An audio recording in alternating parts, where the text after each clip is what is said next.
አቶ ጌታቸው ረዳ ስለ ኤርትራ መንግስት አንድ አነጋጋሪ መልእክትን አስተላለፉ። ኤርትራ ከኢትዮጵያ መከላከያ አንፃር በቆም የሚያስችል አቅም የለውም። 1.9 ሚሊዮን በላይ ህዝብ የለውም። ኢትዮጵያ ዘለዋ ዘይብሉ የለን አያሾ ይኮን ትግራይን ህዝብ ትግራይን ዘይንጠልም ሙሃና ኢና ወሲና ዘይንጠልም ሙሃና ካኽነረጋግጽና ህይወት ንምዕቃብ ብዙሕ ነገር ክንከፍለለን ዙሩት ምግዳል ሁገዚ ዘለዎም ለካል መጋደል ተጋደል ማግደፎ ታይ ዘጋድ ለካ ቀጥታ ምስ ኤርትራን ክልል ትግራይ ዝተተሓዘ ኮይኑ ተፈጢሩ ዝርከብ ዘሎ ጾምዶን ርክባትን ኣብዚ ክልተ መዓልታት ኣብ ክልል ትግራይ ሓደሽቲ ማሽነርታት ናይ ሕርሻ ከምዛተዋ ሰላማት ከመይ ጸንሑ ፍትዋትን ክብራትን ተኸታተልቲ ለሙን ከም ትልምዶ ዝመሓራ ሚድያ ሓደሽትን እዋናዊ ዝነበሩ ቪድዮታት ሓቢርና ክንከታተልና ዋኹም ሒዛልኩም መጽ ኣለኹ ቅድምና ናይ ለማዓንቲ ቪድዮና ምስጋርና ግን ነዚ ቻነል ዝሓደሽ ዝኾንኩም ሰብስክራይብ ምግባር ናይዚ ቻነል እዚ ቤተሰብ ምዃን ትኽእሉ ኢኹም ነዚ ቪድዮ ከዓ ላይክ ምግባር ጀምሮ ሰናይ ምክትታል ኤርትራ ከኢትዮጵያ መከላከያ አንፃር መቆም የሚያስችል አቅም የለውም። ይሄ ሌላ ትንታኔ ውስጥ መግባት አያስፈልገኝም። ዴሞግራፊካሊ ስፒኪንግ የተዋጊ ኃይልህን ሪፕሌኒሽ ለማድረግ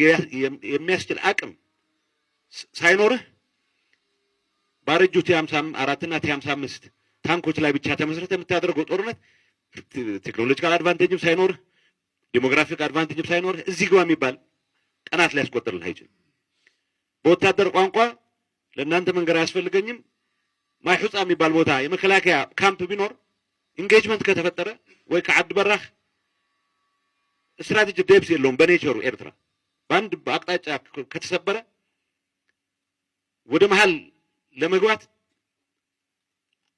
ቀናት ብቻ ነው የሚፈልገው፣ ምናልባትም ሰዓታት። ዋናው ምሽግ ከተሰበረ በኋላ የመንዳት ጉዳይ ነው የሚሆነው። በእንደዚህ አይነት ሁኔታ የኢትዮጵያን ትርምስ ለቀጣይ የሱ ሰርቫይቫል እንደ ብቸኛ መፍትሄ ነው የሚቆጥረው።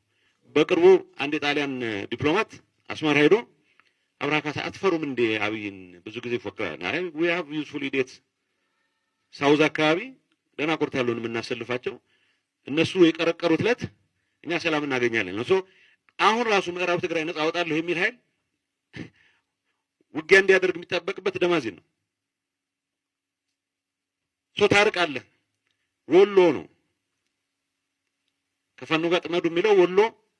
ከምስራቅ አፋራ ማዕራብ ፋኖ ጋር ሆናችሁ ወደዛ ሄዱ ነው። ምክንያቱም ከኤርትራ ድንበር በተቻለ መጠን ማራቅ አለበት። አሁን ያለው ሁኔታ ሚሊተሪሊ ሰስቴን ማድረግ የሚያስችል አቅም የለውም፣ ኢኮኖሚ የለውም፣ ዲፕሎማቲካሊ አይዞሌትድ ነው፣ ዲሞግራፊክ ክራይሲስ ውስጥ ያለ አገር ነው የኤርትራ ሆና ሁኔታ። ትግራይን ህዝብ ትግራይን ዘይንጠልም ሙሃና ኢና ወሲና ዘይንጠልም ሙሃና ካኽነረጋግጽና እዚኣ ኤብዛ መድረኽ እዚኣ ሓንቲ ክዛረባ ዝብል ክንትግብሮ ኢና ህዝቢ ትግራይ ኣብ ቦድና ሃም ዘለና ንፈልጥ ኢና። ናይ ሰራዊት ኣመራርሓ በብደረጅኡ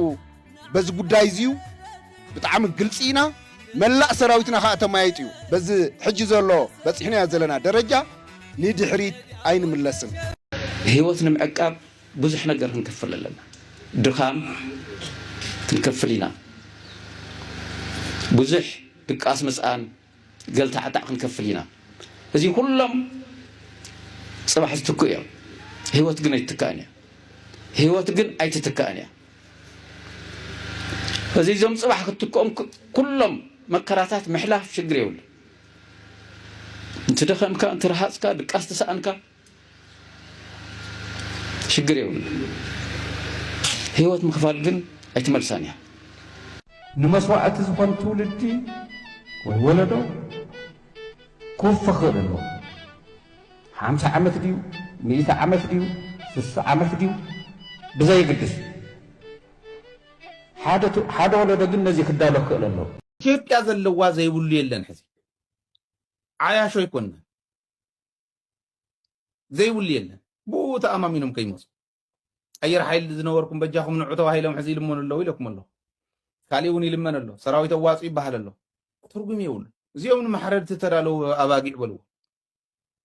ውግ ጽቡቕ የኮነ ዘሎ ውግ ዘጃር ኮይነ ይኮነ እንተ ጀሚሮም ግን መንነቱ ዘይቃለስ የለን ነዚት መንእሰይ ትግራይ ሕዚ እንዳተረዶ እቶም ሕሙሳት ኣብ ውሽጢ ኮይኖም ዝሕሙስ ዝነበሩ ሓደ ክልተ ጠጠው ኢሎም እንደ አመነ ምኻድ ጀሚሩሎ ንሱ ቆጽልሉ ዘድል እንተኮይኑ እውን ሚድያ መጥቀሚ ተመንሰይ ምልዓል እዚ ክግበር ኣለዎ እዚ ዘለዎም እውን ዘይብሉ የለን እቲ በዝሒ እውን ዝኽእልዎ ኣይኮነን ህዝባዊ ዕላማ እውን የብሎምን ህዝቢ ኢትዮጵያ እውን መሪርዎ ብኹናት ይኹን ብኻሊእ ነቲ ስርዓት ዝኸውግድ ተዳለወ እምበር ንዑ ዝድግፍ ሕዚ የለን ህዝቢ የለን ምስኡ ኣዝያ ዘድል ደፋር መራሒ ጥራሕ ደፋር መራሒ ማለት ብድፍረት ፕሮአክቲቭሊ ናይ ትግራይ ጉዳይ ርዩ ወሲኑ ዕላማ ነፂሩ ዝመርሕ እዚ የድሊ ካብኡ እዚ ተገይሩ ያው ጎረቤት ሃገራት ኩለን ክበልዓኣ ዝደልያ ዓዲ ኣብ ውሽጣ እውን ኣብ ኩላ ኩርናዓ ብኩሉ ዳይሬክሽን ሓዊ ትባራዕ ዘላ ዓዲ እሞ መሪሑ ከውፅእ ዝኽእል ዓቕሚ እኒሄዋ ሓይሊ እኒሄዋ ተባሂሉ ከይሕሰብ ብልፅግና ዝመርሓ ዓዲ ናይ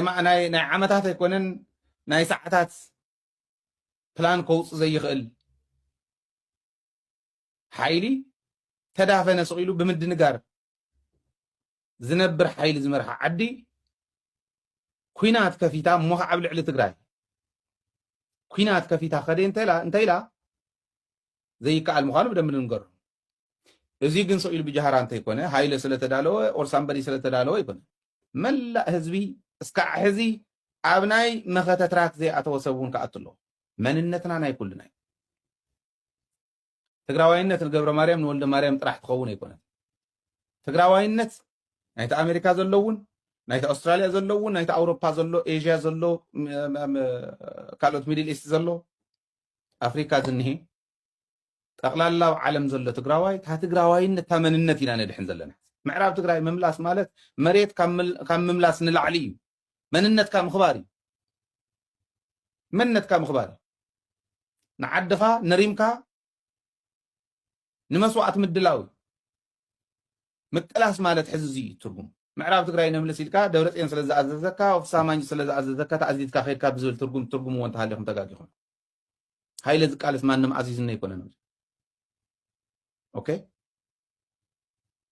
ማይ ቀዲሕና ንሰትያ ማይ እኳ ንምድላው እስካዕ ዝኣብየና ኢና ለይትን ቀትርን ንሰርሕ እዚ ማንም ኣዚዝና ይኮነን ማንም ሓጊዝና ይኮነ ማንም ኣዚዝና ይኮነ መንነት እዩ መንነት እዩ ብኽብረይ ኣይደራደርን ብመንነተይ ኣይደራደርን ብህዝበይ ይደራደር ነያ ዓለም ይኹም ክትደራደሩላ ትኾርዕ እዞም ሕዚ ዝቆፀርክዎም ኣብ ዝኾርዕ ደረጃ ምስ ኣቕመጥካዮም እዩ መንነትካ ክቡር ትግራዋይነት ክበሃል ከሎ ኢሉ ዝሰምዕን ዝርእን ኩሉ ሃሪፉ ዝሰምዖ ሃሪፉ ዝሪኦ ናይ ጅግንነት ዕጥቂ ተዓጠቐ መንነት እንተኮይኑ ከምቲ ቀደሙ ከም ናይ ወለድና ብዝኸድክዎ ዝኽበር ኣነ ንሱ ክኾን ከለኹ ባንዳ ኣብዪ ኣሕመድ ኮይኑ ንበሎም ደኣ ምስ መለስ ከምዚ ነይሮም እንዳበሉ ዝኸዱ ማንም ገልዕ ወዲ ገልዒ ንትግራዋይነት ክፍትንዎ ይኽእሉ እዚኦም ጉርዲ ትግራዋይነት እዮም ተጋሩ ይኮኑን ክንብለ ይንኽእል ግን ጉላል እዮም እዚኦም ጉርዲ እዮም ኩሉ እኽሊ ጉርዲ ኣለዎ ናህና ጉርዲ እዚኦም እዮም ከም ጉርዲ ክስዕሩና ይኽእሉ እንታይ እንተጌርና ሓድነትና እንተፅኒዕና ንመንነትና ኩልና ጠጠው እንተኢልና ናይ መሪሕነት ክፍተት ከጋጥም እዩ ኣጋጢሙ እውን እዩ ከጋጥሙ እውን እዩ ንቅድሚት ምንም ጥርጥር የብሉ ኣብ ኩሉ ዓዲ ዘሎ እዩ ነዚኦም እንዳስተኻኸልና እንዳዓረና እንዳተረዳድኣና ሓድነትና ፅኒዕና እንተኸይድና ኣብ ቀሊል እዋን ኣብ ሓፂር እዋን ዝተኻኺልና ዓድና ክንመርሕ ንኽእል ኢና መንነትና ክነረጋግፅ ንኽእል ኢና ክብርና ክንሕሉ ንኽእል ኢና ተች ግበር ሓውካይ ትቕተል ኣብ ጌጋኻ ዘለና ክልኹኻ ከለዉ ክትላእ ከለኻ ንምንታይ በል መን ንመን ይቆጥር ባዕልና እናተኸተልና ክንነብር ብተለይ ዝተኸተልና እዚኣ ክንነብር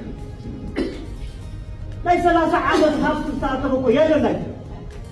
ብዙሕ ሚስጥር ኣሎ እኮ ኣብ ውሽጥና እንታይ ዘሪፎም መፅኡ ብቢልዮን ዶላር ዝግመት ሰብ ዕዳል ንኣሜሪካ ኤፍቢኣይ ንናይ ራሻ ንኢትዮጵያውያን ንተጋሩ ኣታሊሎም ኣሎ እዚ ሚስጥር ከየውፅኦ ንገርዎ ኣቱም ትቐርብዎም ሰባት ንገርዎ أكلأي مدرك نقروا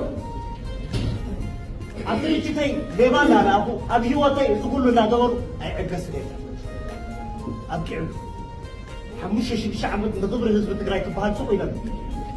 ዝግን የበቃ ሶማሌ ሳይ ለውጥ ክትቀበል ግድ ለውጥ ተዘይ ተቀበልካ ለውጥ ባዕሉ ኩሉ ወጣ ተስኪዕ ብታች ስክሪን ትጥቀምበር ብጥንቂ ሞባይል መጥቀም አብቂዕ ኢሞል ነው ዋትስአፕ አለ ብዙ ዩቲዩብ አለ ሐቂ ክትቀም ተሆንካ ለግድ ስክሪን ስለዚህ እዚኦም ናይ ኖኪያ ሞባይል ዝኾኑ መራሕቲ ኣነ ክትቀበሎም አይደለም ከብቃዕ ክኽእላቱ ስለዚህ መንእሰይ ውቅሮ ስደት ኣማራፂ ኣይትግበር ሰፊሕ ሃብቲ ኣለካ ትምኩር ኣለካ ደይ ቱ ደይ ዊ ትራይ ትምኩር ኣለካ ብምኩራ ጥራሕ ጠጠው ከይትብል ስደት ኣይትሕሰብ ሃፍቲ ኣለካ ሃብቲ ካልእ ሰው ክትውረር የብልካ ስለዚ ኣብ ቀፃሊ ብዝተረጋግዐ መንገዲ ክገልፀ ብዙሕ ነገር ክህሉ ስምዒታዊ ስለ ዝኾንኩ ሶሶሪ ቅርታ ግበር ንመን ደውልካ ንመን ተነጊርካ እዩ ክሰርሕ ዝኽእል እንደንጎርና እሺ ተረዲእካ ናቶም እያ ግን ንዓይ ጥራሕ ናቲ ዝብሎም መግደፍዎ ሓሳብ ኣሎ ደ የለን ዝብል እውን የተረድእዎን ኢለ ዝሓስብ ከምቲ ዝገብርዎ ትክክል ኣይኮነን ሕዝታ ናይ ሂውማን ራይትስ ዎች ከምዚ ምውፃእ ቀላል ዕንወት ከይትመስለኩም ኣዋጅ ኣውፅኦም እዮም ነቲ ግፍኦም ዝድግፍ ተቃውሞ ከይህሉ ተቃወምቲ ግደፉ ከይብሉ ናይ ተቃወምቲ ኣፍ ዘትሕዝ ኣዋጅ ኣውፅኦም መንእሰይ ይገፉ ኣለዉ እዩ ዝብለኩም ዘሎ እዚ ሕዚ ኣይተገበረን ኣይኮነን ዝብል ዘሎ ኣብ ተወሰና ቦታታት ተገይሩ እዩ እዚኣ ከዓ ግለሰባት እዮም ፀይቆማ እምበር ሕወሓት ዘይናታ ምዃኑ ንዓይ ነጊራት እኒአ ኣነ ሓቲተ እየ ናብ ዝምልከቶም ሰራዊት ትግራይ ዘይናቱ ምዃና ነጊሮምን እዮም ኣነ ሓቲተ እየ ብናይ ዓዲ ስትድዮና ደው ኢልና ሓቲትና ኢና እዚ ኢና ህናን ናይ ሰራዊት ኣይኮነን ናይ ሕወሓት ኣይኮነን ናይ መንግስቲ ትግራይ ኣይኮነን ናይ መንዳ ሰነፋት በቃ ከምዚ ጌርኩም ምእምኑ መንእሰይ ኣዳሉ ተባሂሎም ተነገሮም ገዛ ገዛ እናኸድካ ምግፋፍ ኮይኑ ትግርኛ ንህዝቢ ትግራይ ክፀርፍ እንከሎ ብጣዕሚ ይስማዓና ሓቂ ክነግረካ ንዓቢሉ ዳሕሪ ትፈለጥ ኣብ ትግራይ ህዝቢ ትግራይ ንምንታይ ይፈጥዎ መስላክ ሓቂ ክነግረካ መነፀር ክወፅእ ኣለዎ ህዝቢ ትግራይ ክንዛረብ እንተኾይና እዚኦም ክቡር ህዝቢ ትፈልጥ ኣለካ ኣነ ብጣዕሚ ተቐባልነቶም ንዓና ኣብ ሸማልባ ዕዳጋ ሓሙስ ኣብ ገለመለይ ንዓና ዝገብርዎ ዝነበረ ትፈልጥ ኣለካ ነቶም ስደተኛ ኣነ ኣዲ ሓሪሽ ትፈልጥ ኣለካ ሓላፍነት ነይሩ ማለት ናይ ፖሊስ ኤርትራዊ ትፈልጥ ህዝቢ ትግራይ ንዓና የኽብረና ነይሩ የድርራና ነይሩ ሓቂ ኖ ኣይኮነን ህዝቢ ትግራይ ንዓና ተቐቢልና ህዝቢ ትግራይ እንተዝህሉ ትግርኛ ሓደ ዝገርመካ ብሱዳን ኣይወፀን ነይሩ ኣብ ህዝቢ ትግራይ ተደላዲሉ ብዕራዊ ሸይጡ ሓትኑ ኣብ ትግራይ ዘላ ከም ሓቂ ህዝቢ ትግራይ እንታይ ኢኹም ትፀርፍዎም እዚ ህዝቢ ትግራይ እንታይ ገይርኩም ሙሽ ኣብ ኣዲ ሓሪሽ ንስሓት ጥፍሉቕ ፅሙይ ህዝቢ ትግራይ እኳ ትፈልጥ ኣላ ሸዑጦ ስሚ እንጀራ ትፈልጥ ኣላ 35 እንጀራ ዘፍዚፉ ትፈልጥ ኣብ ላዕለ ክንደይ ሓቂ ቁም ነገር ዝብለካ ዘሎ ኣብ ኤርትራ ከምዚ ዓይነት እንጀራ ንፈልጥ እኒሕና ኣብ ኤርትራ 35 እንጀራ ናይ ጣፍ ዘፍዚፉ ህዝቢ ትግራይ ጅግና ህዝቢ ሽራ ነይረ ሽራሮ ነይረ መቐለ ነይረ ዳሕራ የማነ ተሰውዩ ኢሎም የማነ ተሰውዩ ኢሎም ኣባጉና ተሰውዩ ገሪኸ ያለ ኣሎ ዶ ንምንታይ እዞም ኤርትራውያን ግን ኢለ የማነ መን እዩ የማነ ኣባጉና ንዓኻ ዜግነት ናይ ካናዳ ናይ ኣሜሪካ ናይ ኩሉ ክትሰጋገር ዝገበረካ የማነ ጅግና ትፈልጦ እንታ ስክሪት ናይ ትፈልጥ ኣለካ ናይ ሕወሓት ዝነበረ ኦኬ ተቴም ትሰምዕ ኣለካ ሰውኢልካ ተቴም ላ لا يمانا باغونا يتفلتونا عدم تقبلكا يمانا باغونا لعلي 3 مليون شح إريتراويين يفلتو يمانا يتفلتوني ها باغونا انت قوم قد ضرب الله 3 مليون شح انت عين الضربه مسوم سدتنيا ناتكا يمانا يتفلتوني حاجه انا ابويا حلفكن حنقصل عبدات عركي اصل انا ابويا حلفكن لا ابو زي حلفكا وي حاجه نسا دناغيركا سدرا سلازنا سلازي تግራይ مسكن يماني يا انا مسكن يكو تግራይ انا تግራይ يطلن حجي انت تزاربكم كله انا سنتا يوم تنا يماني تاسر بريكا خلي نمتا حزات فلت الله نمتا حبعيا اذا مسكر كتخونني حزب تግራይ كما يعني كبرت نير وبلان انقلال فابريكات مسكن كلها ملسن كله نسا نيفرسيتي مهار نيرك ናብቲ ካላይ ንሪኦ ኣገዳስ ዛዕባ ምስ እንሰገር ብቐጥታ ምስ ኤርትራን ክልል ትግራይን ዝተተሓዘ ኮይኑ ተፈጢሩ ዝርከብ ዘሎ ጾምዶን ርክባትን ንክልቲ ህዝብታት ናብ ካልእ ደረጃን ምትእምማንን ኣሰጋጊርዎ ይርከብ ከም ዘሎ ኣብ ባይታ ንዕዘቦ ዘለና ጭቡጥ ምልክታትን ምዕባለታትን እዩ። ክቡራት ተኸታተልቲ ፈንቅል ኤሪ ሜድያ ኣብዚ 2 መዓልትታት ኣብ ክልል ትግራይ ሓደሽቲ ማሽነርታት ናይ ሕርሻ ከም ዝኣተዋ ብስእልታት ተሰኒዩ መንግስታዊ ክልላዊ ናይ ትግራይ ሓበሬታታት ዘርጊሕ ነይሩ። እዘን ኣትየን ዝረከባ ዘለዋ ከምዚ ዓይነት ማሽነርታት ብናይ መንገድን ኣትየን ካበይ ተገዚአን ኢትዮጵያ ኣብዚ ሕጂ እዋን ንስርዓት ብልፅግና ከርዲናትሎ ትርከብ ኣብ ዘላ እዋንን ሰዓትን ሕወሓትን መንግስቲ ትግራይን ብናይ መንገዲ ከእትወን ክኢሉ ዝብል ዓበይቲ ሕቶታት ኣብ ስርዓት ብልፅግናን መራኸቢታት ናይቲ ሃገር ነጊሲ ይርከብ ኣሎ። ስርዓት ብልፅግና ዝሰሓቶ ሓደ ነገር እንተዳሃልዩ ንክልል ትግራይ 360 ምዕፃውን ምኽባብን ከምዘይካልዩ ተፈጢሩ ዝርከብ ዘሎ ጾምዶን ርክባት እንታይ ይሰርሑ እዘን ኣትየን ዝረከባ ዘለዋ ከምዚ ዓይነት ማሽነርታት ናይ ክልል ትግራይ ብወደባት ኤርትራ ዝኣተወን ንክልል ትግራይ ማሽነርታት ጥራይ ዘይኮነ ነቲ ህዝብን ነታ ክልልን ዘገድሱ ኣድላይ ዝበሃል ዝተፈላለየ መሳለጥን ጥረ ነገራትን እውን ብወደባት ኤርትራ እናተወ ዝርከብ ዘሎ እዚ ኸ ንስርዓት ብልፅግና ሓደ ካብቲ ኣናዋፅእ ኮይኑ ዝርከብ ዘሎ ዜናን ሓበሬታን እዩ። ኣብ ክልል ትግራይ ዘሎ ኩነታት ስርዓት ብልፅግና 360 ዕፅዋን ክባን ብምክያድ ነታ ክልል ከምዘይ ትሰርሕ ጌርካ ንምልማስዩ ስትራቴጂ ተኸቲሉ ክልል ትግራይ ዘለዋ ባህርያዊ ሃብቲ ብፍላይካ ዘለዋ ወርቂ ተጠቂማ እታ ክልል ዝተፈላለየ ናይ መንግስታውን ማሕበራውን ኣገልግሎታት ምንቅስቃስ ከተካይድ ዝፅግማ ዝኾነ ይኹን ነገራት የለን። እዚ ኣብ ዝኾነሉ እዋንን ሰዓትን እዩ ክልላዊ መንግስቲ ትግራይ ነዘን ኣገደስቲ ማሽነርታት ናይ ሕርሻ ብወደባት ኤርትራ ናብታ ክልል የእትይወን ዝርከብ ዘሎ ዓቢዱን ተጸሊሉን ዝርከብ ዘሎ ስርዓት ብልፅግና ነዚ ዝተፈጥረ ጾምዶን ርክባትን ንምኽላብ ዝተፈላለየ ፈተነታት ኣካይዱ ክዕወትን ክሰጦን ኣይካለን። ሕጂ ኸ ኣብ ርእሲ ዘላታ ተወሰኸታ ኣብ ርእሲ መንድዓት ጉርንጉሪት ከምዚአን ዓይነት ማሽነርታት ብወደባት ኤርትራ ዝኣተዋ ኣብታ ክልል ክርአን ክዕዘብን እንከሎ መመሊሱ ንዕብዳኑ ዝውስኽን ዘናውፅን ኮይኑ ይርከብ። ተፈጢሩ ዝርከብ ዘሎ ጾምዶን ርክባትን ንጎረባብቲ ህዝብታትን ሃገራትን መዋፅኦ ኮይኑ ይዝርከብ። ብወደባት ኤርትራ ቢልካ ዝግበር ምንቅስቃስ ንክልል ትግራይ መተንፈስን መዋፅኦን ኮይኑዋ ይርከብ። ጾምዶ ክሳብ ከምዚ ዓይነት መስተሮት ፈጢሩ ይርከብ ኣሎ። ጾምዶ ከምዘላታ ትቀፅል